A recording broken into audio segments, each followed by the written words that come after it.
Hi friends, welcome to HF Cars. Here we have the sporty yet stylish looking SUV right in front of you. This is a British beauty that imparts both luxury and comfort. It is Jaguar F Pace 20D all-wheel drive variant, which is a 2016 model 2017 registered and has done 66,580 km on the odometer. Quickly I'll show you the exterior and interior of this car.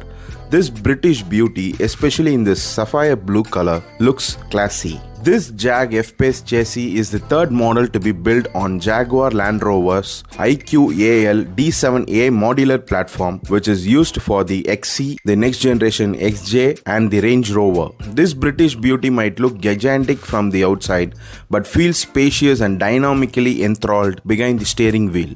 The interior gets a beige leather upholstery for the seats, door handles, and black for the dashboard and the central console. The seats felt extremely comfy with wide shoulder room, adequate lumbar support and underthigh support. The gear knob rises up when the ignition is turned on, which is a unique feature of Jags. This Jag F Pace features a 10-inch touchscreen that facilitates touch, swipe and pinch to zoom gestures to control your maps. And it also gets a brilliant sounding Meridian speaker system, which is just fab. This Jag F Pace gets a 2-liter 4-cylinder turbocharged diesel engine that churns out 180 bhp and 430 Nm of torque, which is mated to a 8-speed torque converter gearbox that channel power to all 4 wheels using Jag's all-wheel drive system. This elegant yet stylish looking Jag is now available at HF Cars. Book now before it is sold out. Check out the description for more details. Thanks for watching.